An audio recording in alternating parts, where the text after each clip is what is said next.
Hello team, welcome to another ATP Geopolitics video with myself, Jonathan MS Pearce. This is a Ukraine war news update, first part thereof for the 13th of June 2025. Crazy day today, of course, with what happened and probably continues to happen overnight in Iran. And there will be some knock-on effects to Ukraine, not only in terms of information bandwidth and attention being directed to Israel and Iran, but also in terms of things like oil prices, maybe even Shahed drones, conversations about whether Israel's attack on Iran and Iran's subsequent retaliation will have an effect on Russia's access to Shahed drones. I don't think it will affect it at all because Russia has localized production of those drones into Russia. But we shall see. Right, 1,220 personnel lost. So these figures have been ticking upwards over the last few days, back fairly comfortably over 1,000 again. Although the tank losses and troop-carrying AFE losses have gone right back down, 1 and 5 respectively there. 42 artillery systems is pretty significant. That's double the daily average, give or take. 3 multiple launch rocket systems, that's a fairly good haul there. 106 vehicles and fuel tanks. Over 100, but not as hard as we have seen previously, and no special equipment, no anti-aircraft warfare systems.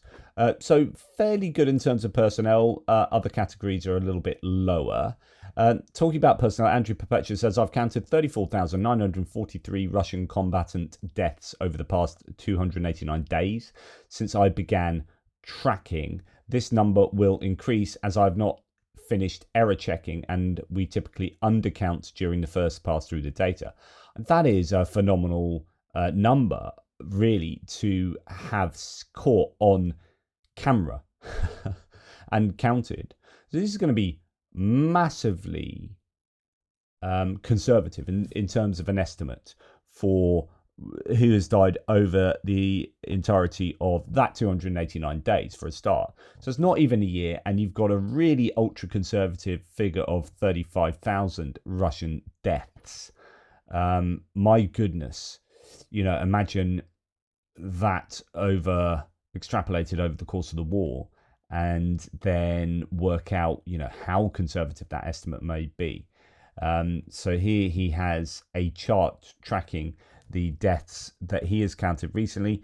He talks about I spoke to him about this data the other day on a live stream we had, but he talks about these spikes that go up and down because, some days you'll get montages of video footage that shows you loads of stuff, and then the next day, slightly less. It might not track exactly with battlefield incidences or any particular event, but the trends will tell you something. So, you can see it's trending downwards, although kicking back up a little bit recently, and that might have a reflection. That might be a reflection of recent numbers being over 1,000, but it's certainly not where it was back here. And then this is all from 2025, and over the winter he had higher figures there, so that would have come down from the winter figures. But anyway, there's a graph for you. Below is a chart showing the deaths since February the 1st, well, as in that's a chart we just seen, which is when I arbitrarily started this table. That date corresponds to day 158 of the counting. The blue line represents the actual death tolls, while the red line is a 6-day rolling average. You can see this year the average daily deaths rose from around 110 in mid-February to around 127 in mid-March, then to roughly 180 in mid-April. It dropped to about 140 in mid-May and is now around 90. The minimum occurred in the first week of June, and since then we have seen an upward trend. These 34,943 deaths are only the ones we can see. They are confirmed through visual evidence such as photographs and videos posted publicly, mostly by Ukrainian brigades sharing footage of their combat operations. These videos are primarily used to raise money for fundraisers and are not officially casualty reports. This number reflects a strict minimum. It does not include the crews of destroyed vehicles, the missing, or those who die from wounds after the footage ends. It is a count of what is visible. To understand what is being missed, consider this. A shell hits 10 men. 1 dies instantly, 2 more die within half an hour, 3 could be saved with timely medical care, but that rarely happens now. Helicopter evacuations are no longer possible, and there are few safe routes out. Of the remaining 4, 3 are immobilized and could survive with basic first aid and transport within 5 hours, but even that is usually not possible. They die too. The last 2 are walking wounded. They must make their way back to safety on their own, often walking 5 to 10 kilometers under threat from drones. If they are lucky, they might get picked up by a vehicle. This account comes from a first-hand testimony shared publicly on a Telegram channel, Transformator. It provides valuable insight into the high mortality rates among wounded Russian soldiers. This is what Russian assault units face every day. Out of every 10 men hit, 8 die and only 2 survive. For every 1 survivor, 2 wounded men die. This 2-to-1 ratio matches what Russian military medics have reported. It's important to acknowledge the limitations of this information. These death ratios come from publicly available accounts, including first-hand testimonies such as Telegram reported references above. While the numbers seem consistent with past reports and expert assessments, they are necessarily incomplete and subject to variability. Most information about casualties remains private, and Russian brigades do not publicly share casualty information. The videos posted by Ukrainian brigades are combat footage, not systematic data releases. This means the counts and ratios we use are estimates based on partial and unevenly distributed data. Now apply that to the 34,943 deaths I have confirmed. Those are the men who died where they were filmed. But for every man who makes it to a hospital, 2 more die unseen in the grey zone, areas that are out of reach for rescue but not necessarily out of reach of cameras. Whether their deaths are recorded or shared depends on the mood and circumstances of the Ukrainian filming. That means the true number of deaths is not 34,943, but closer to 81,222 if you account for the wounded who die later. That is a 133% increase over the visible count. If we extend this rate over the full year based on a current daily average deaths of 121, we project the following. Minimum confirmed deaths over 365 days, approximately 44,165 adjusted, total accounting for wounded who die later, 44,165 multiplied by 2.33 equals approximately 102,902. So the confirmed, like the actually caught on camera, extrapolated from the data he has, would be 44,165 over a 365-day period. Then you multiply that because of the conservative value and using the data that he has, and you come to 102,902 in the last year. So when we say 34,943 Russians have died, what we're really saying is that at least that many died on camera. The real number is far higher. Most of them die out of sight, slowly and alone, in places where rescue is impossible.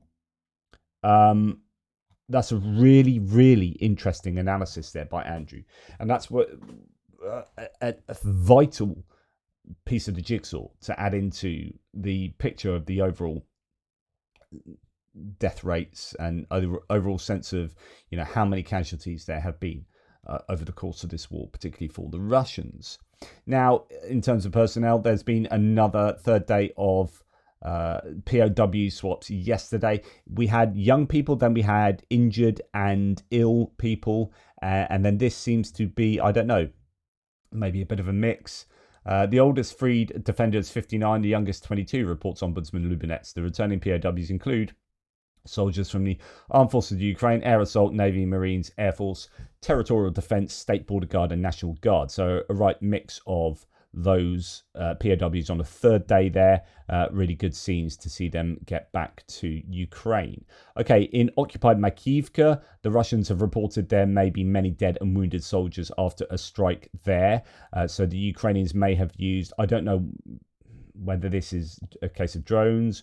Makivka, that's going to be within HIMARS range easily. Gimlers, who knows? But there could be some casualties, some serious casualties there. In occupied Makivka, locals have reported that military gathering and vehicles or vehicles were targeted. There are dead and wounded, but the exact number is yet to be determined, says Knoll reports. Now, we also hear that a Su-35 has crashed. This is fighter bomber claiming this. Apparently there was an accident but the pilot survived. As fighter bombs claim was Su-25 crashed, pilot was saved, everything is fine. Of course, it's not fine because they've lost another Su-25 aircraft there. So, another loss for the Russians in terms of airframes. An M142 HIMARS strike has hit here a Russian 203mm self-propelled gun, the Pion, during ammunition resupply on the Eastern Front. So it could well have taken out the vehicle resupplying it. I'm not sure, but the Pion is useful to hit the Pion because these have a pretty extensive range on them. And at the moment, the Russians are struggling to get. I think it looks like the I don't know. Maybe that vehicle was. Let's have a quick look. Maybe that loading vehicle was hit as well. Let's have a look. No, I don't know. No, it wasn't. That vehicle had gone. So Pion has a range that is far longer than the average range of the Russian artillery. Andrew Perpetua is saying most artillery at the moment is firing sort of 14, 15 kilometers. That is a problem for the Russians because it means they have to get closer and closer to the Ukrainians in order to use their artillery. The artillery, no doubt, is much more inaccurate past those ranges. The barrel wear, the maintenance issues that they have are coming to haunt the Russians, and so therefore, these Pions are going to be useful because they are big old barrels on those self-propelled guns, and they have a much greater range. So taking them out takes out a critical capability for the Russians. Now, Ukrainian Shadow Unit's Shark drone here, that's a indigenously produced reconnaissance drone, has identified a Russian Navodchik 2 drone system. Artillery and strike drones struck its control station, causing it to catch fire. As Russian troops tried to extinguish the blaze, a HIMARS strike hit, and the station is now beyond repair. So that is, I guess you could say, a combined arms maneuver, combined arms strike using drones, artillery, and HIMARS to take out a very high value target, which is, a drone operating system. Now, that leads me on to this, an interesting video from Robert Magyar Brovdi. So Magyar and his Magyar's Birds, who's now in charge of the unmanned systems forces, says, he's changing things up, isn't he? His first video as commander of the Ukrainian unmanned systems forces, he announces changes to the prioritization of enemy targets. So remember, there is points win prizes through the Brave One system. If you destroy, a tank, you get this many points, an infantry fighting vehicle, this many, individual, like human personnel, soldiers, this many points. And actually now drone teams have been moving up the priority list. So this is a good way of doing your strategizing from a distance. Like you can say to you, it's easy enough to say, look, we really want to hit drone operators. But there's nothing incentivizing units to necessarily do that if it's kind of this broader strategy that's being fed down to you. So if you say, right, we really need to strike drone units, and if you hit a drone unit and give us evidence for hitting a drone unit, then you get 60 points. And those points, when you get you better kit and then you're incentivized by that, then you can have units really actively going after drone units in a way that they might not have done as much before. And that kind of incentivization structure is part of what Magyar is really implementing.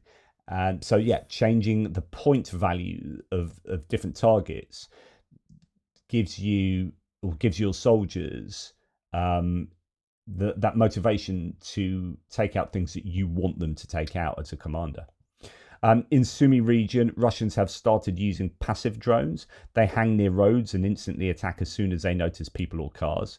And we have seen so many cars and civilian vehicles and people get taken out in Sumy. And you wonder whether that is purposeful, like a Kherson human safari kind of thing, where they're hunting down humans, or do they just set these passive drones that just have very simple targeting procedures and mechanisms? So they sit by the side of a road and then instantly attack as soon as they notice people or cars. What's the noticing there? Is that human?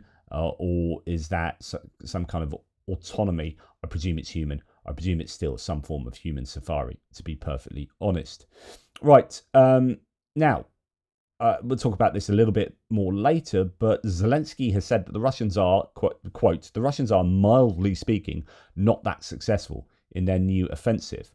This is quite demeaning from Zelensky. It's almost ridiculing the Russians for not having a very successful counter or offensive. Ukraine's president also noted that Putin lies to Trump and fakes peace talks to dodge sanctions. I talked about that yesterday. Let's go on to distant strikes before we return to this idea of the Russian offensive not being as successful as it could have been. Okay, so first of all, the Ukrainian infographic from the Air Force has stated that 59 targets were shot down. 59 was sent into Ukraine. And that included 4 ballistic missiles. Of the 55 drones, 28 were shot down and 15 stopped with electronic warfare. So that's 38-43. So 43 out of 55. That still leaves, 1 in 5 attack drones sneaking through. It's about 20% of the drones getting through, but far fewer sent last night. And, the question is, given that you answer you can't kind of mantra, as I keep repeating, if they aren't sending in 472 drones or 479 drones, that's a record, wasn't it? If they aren't doing that, why aren't they doing that? Is this the production capacity is not enough to do that, in terms of that was all about stockpiling? They stockpiled and then sent so many drones consistently over quite a long period of time. Or were the drones they were sending at that time a reflection of their production capacity, and their production capacity is being hit? Is this a stockpiling moment, or has manufacturing been hit by the Ukrainians in one of their many, many drone strikes themselves over the last few months? Right, 2 more civilians have been killed in Free Donetsk, says Tim White. Drones hit a bus and 2 houses in Ilanivka, killing a civilian and injuring 2 more. Drone Safari 2 in Mykolaipilia near Druzhkivka. So that's Kramatorsk, Sloviansk, Druzhkivka, Konstantinivka, where a civilian car was targeted. A local resident died and 2 were injured. It's just horrific stuff, typical from the Russians at the moment. As far as the Ukrainians are concerned, Russia says they stopped 125 Ukrainian drones during the night, with 70 of those shot down over occupied Crimea. Crimea has taken one hell of a, I don't know if it's taken one hell of a beating. It has been definitely the source the end destination for an awful lot of Ukrainian drones over the last few nights. Loads 2 nights ago as well, and we have very little information about what was struck, what was even targeted. Very little battle damage assessment. So again, last night, a lot of drones sent into Crimea. The Kremlin doesn't say how many hit their targets. In yesterday's thread, I showed a lot of clips of explosions on the peninsula. So this says Tim White. So, for 2 nights at least, Crimea has been absolutely hammered. 7 more drones were allegedly hit over the Black Sea. There is some smoke near Simferopol this morning, but we don't know what might have been hit. What else? Attack on airfields and infrastructure in occupied Crimea at night. So there's firms data also to support a fire heat signature near an airbase there. I don't know which one. And then we hear that Engels is still on fire. The base of another oil tank has melted, followed by smoke. Indeed, this is the latest from dawn this morning. You can see that the oil depot is still burning there, and that's day 7 for Engels, which is exactly what the Ukrainians would want. Now onto other bits and pieces. We're going to start with Sweden is to confront the Russian shadow fleet in the Baltic. 100 Gripens are on alert. They're Air Force aircraft there. Sweden will begin inspecting Russian shadow fleet tankers on the 1st of July with its Air Force and Navy standing by. This is exactly what we want to see. We want the Baltic nations and the Nordic nations to get hardcore on the Russian fleet that passes through the sea necessarily from St. Petersburg outwards. that fleet needs to be checked and needs to be impounded if it is in any way, subpar. Right. The GURs congratulated Russia on its day. That is the national day for Russia, Russia's national day yesterday. And I have to say, I reported on Marco Rubio congratulating the Russian people yesterday in a public address through a statement from the State Department. At the time, I was like, this is disgusting, totally appalled by what the US government has done there. But I was wondering whether I was kind of alone, or was I overreacting? But actually, I've seen an awful lot of analysts, Daily Telegraph as well, with their Ukraine, the latest podcast, all sorts of people absolutely enraged or completely bowled over, confused, all these different emotions by what Marco Rubio stated yesterday, especially given his own personal background concerning harsh rhetoric on Russia prior to the Trump administration. It's just, I'm still absolutely enraged now by what Marco Rubio did. It's just completely unacceptable. So the GUR, that being the Ukrainian intelligence services, congratulated Russia on its national day by paralysing the work of one of the largest internet providers in Siberia, Orion Telecom. A closed city specialising in uranium mining was left without communication. Orion Telecom was the only provider there. In fact, I think there were issues right across a number of regions yesterday. So I think this cyber attack seemed to have worked. And in fact, there's more details coming out. I think I've got some further details of cyber activity, have I not? I'm sure I've got some more.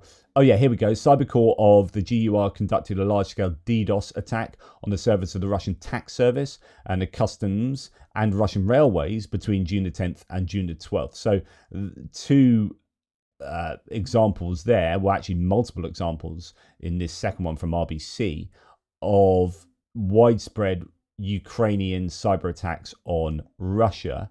Ukraine's foreign minister said, as a minister of a country at war, it was particularly unpleasant for me to read public congratulations from some countries, and he says some countries, he means from the United States, addressed to the Russian aggressor on their national holiday this morning. There can be no reward for aggression. And he's absolutely right. This came in response to US Secretary of State Marco Rubio's Russia Day message, in which Rubio stated that the US remains committed to supporting the Russian people who, quote, continue to build their aspirations for a better future.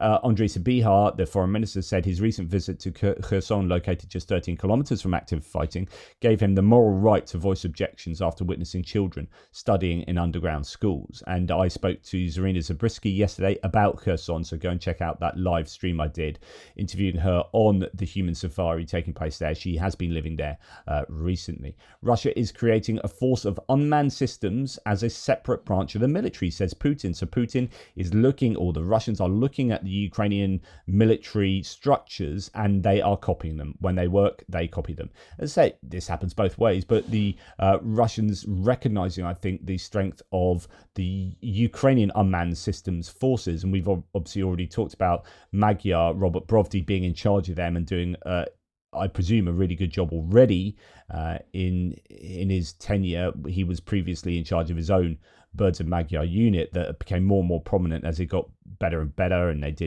they've done really good fundraising. He's pretty good at that, Magyar, and they then were becoming their own core unit, I believe. So I don't know what Brovdi's movement to being in charge of the unmanned systems forces says about what's going on with Magyar's birds, and whether they'll be taken in underneath the unmanned systems forces, or whether there'll still be this standalone unit that's become even more prominent, have been training these other units, and then are they going to become one of these kind of core backgrounds? I don't know.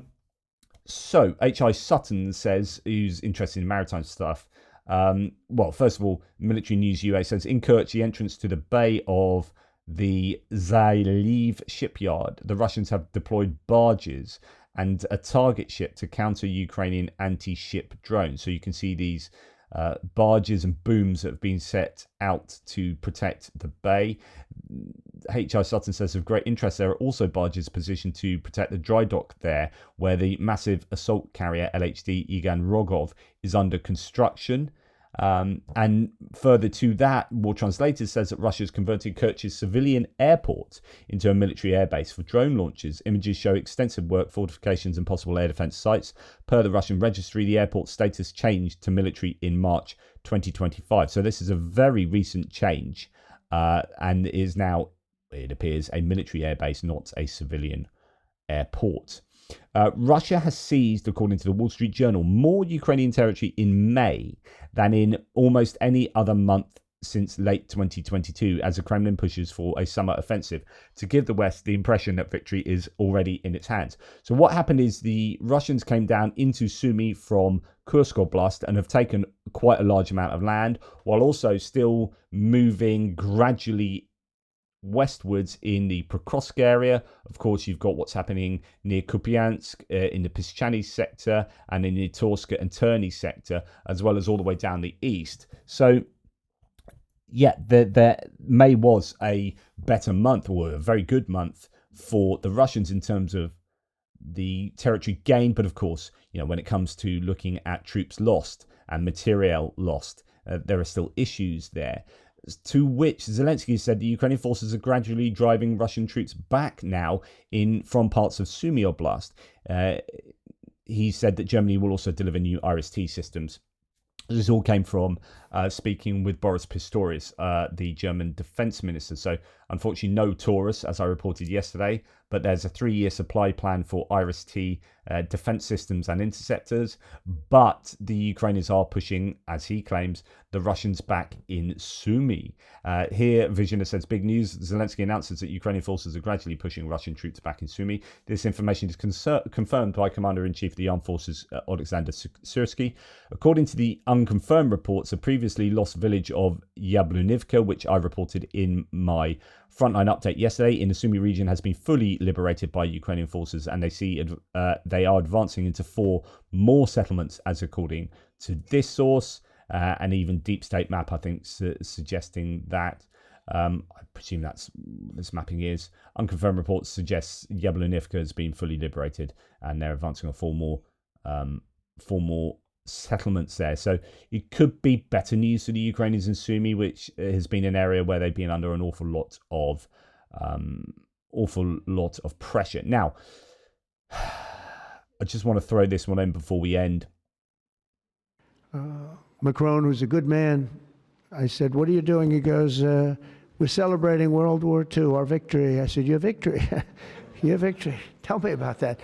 And then I called somebody else, and I happened to speak to President Putin at the time. Now, in all fairness to him, he lost 51 million people, and he did fight. Russia fought. Sort of interesting. Putin didn't lose 51 million people. The Soviet Union, it was a different country, literally a different country. Literally a different country. 51 million people from the Soviet Union, including an awful lot of Ukrainians, by the way, died in the Second World War. That is a lie as well, because it was not 51 million. It was 25 to 27 million. I always say 26 million, of which about 10 million were, I think, combatants.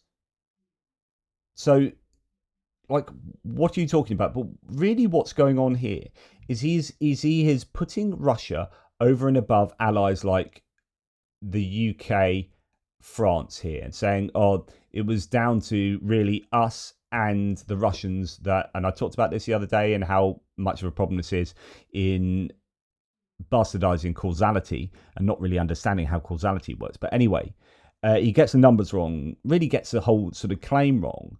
And then he goes on to say, why do people hate Russia and why do they like Japan and Germany these days? This is the most bizarre set of statements almost so far that he's made, and he's made some absolutely nuts ones. Million people, and he did fight. Russia fought. Sort of interesting, isn't it? He fought with us in World War II, and everybody hates him. He didn't. Everybody hates him. He fought with us in World War. He didn't fight. Like, what are you talking about? If you're talking about Russia, then Like, what do you mean everybody hates him? Or unless you mean everyone hates Russia, you're just like using him as a representation of Russia, even though actually you were talking originally about the Soviet Union, which involved or included Ukraine at the time. What is going on? And Germany and Japan, they're fine. Someday somebody will explain that, but I like Germany and Japan too. I'll explain it to you. Germany and Japan are quite nice countries now, and they don't go around invading other nations. Russia has invaded Chechnya, Georgia, Chechnya twice, by the way, Georgia, Ukraine. They have committed acts of war against yourselves, the UK, France, a whole host of nations in terms of cyber attack, information warfare, espionage, murdered people in the UK. Right? That's why we don't like Russia. Look at the last 70 years. Look at the last 11 years since 2014 when they invaded Ukraine. We don't like Russia because they do that. We don't have that opinion of Germany and Japan because for the last 70 years, they haven't done that. We have forgiven, we've moved on, we have different generations. Russia are now the bad guys. That's why we don't like them. That you don't understand this makes you an absolute supreme dimwit. But Putin is a little confused by that, He said, You're we lost confused. 51 million people and we were your ally. No, they didn't. And now everybody hates Russia and they love Germany and Japan. I said, let's explain that sometime, okay? I just did. You should listen. It's a strange world. But I will say No, it's this. not. Look, I want them to go away Completely saying how great our understandable. country is and how great our military is. And I was making all these calls. For some reason, I spoke to like 4 different places. Sir, are you celebrating? And I said, we won World War II and World War I, right? We won them. And yet we're the only country that doesn't celebrate. Everybody's celebrating except We won us. World War One. And I said we should Coming celebrate in the last too. 5 months. Just, everything is wrong with that. Everything. So, this is making people just, the response from Republicans against Trump is, my God. What the Trump just went off saying Putin lost 51 million people in World War II, like he was there. FYI, the USSR's World War II losses are estimated at around 26.6 million, not 51 million, and Putin was born in 1952. This isn't just clueless, it's dictator admiring and delusional. President Trump seriously just claimed that Putin fought in World War II. Anyway, so let's get on to Zelensky stuff. So Trump, he said, this is from the Bild interview, sort of summarized by, not the exact quotes, but summarized by Timothy Milovanov. Trump criticizes me, says Zelensky, if it brings us closer to ending the war, I'll take that all in my stride. He's chosen his strategy. I'm not here to judge. As Russia hopes sanctions won't be imposed during negotiations, Trump must impose them now. That's the only way Putin will say, let's talk about ending the war. Zelensky, says also the biggest mistake was introducing sanctions on Russia too slowly. Yeah, that gave Putin time to adapt, especially in the defense sector. So this is what I've said so many times. Like, sanctions are super important, and right now the US could put massive sanctions on Russia, and it would have a huge effect. All our sanctions happen too slowly. Putin wants a dialogue with Europeans and Americans to isolate Ukraine. For Russia, the ideal scenario would be a prolonged war without international support for Ukraine, but it's something Putin cannot sustain. Russian society must believe in Putin's radical policies, but he has to keep the propaganda and hatred machine running. That's why he presents his attacks as acts of revenge. People are not firewood to throw onto the flames. We do not treat our people like Russia does. The more support we receive, the fewer Ukrainians will die. That's a great kind of mantra at the end there. Absolutely agree with that. Now, unfortunately, due to what's happened in Iran, oil prices have gone up by 13%. Anton Gerashenko claims here, I don't know what the latest is, up to $78 a barrel.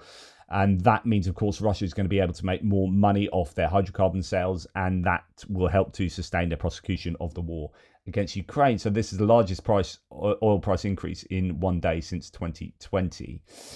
Now, Strelkov, evil gherkin, who is in prison at the moment, has reacted to Israel's strike on Iran, calling it the start of a major Middle East war. He claims Iran is weak and says Israel wouldn't have acted without US approval.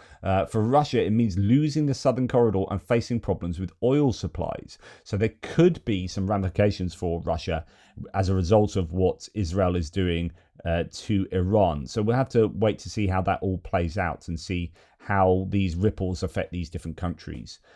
Anyway, that's enough from me. Thank you very much for watching. Really appreciate your support. Take care, and I will speak to you soon.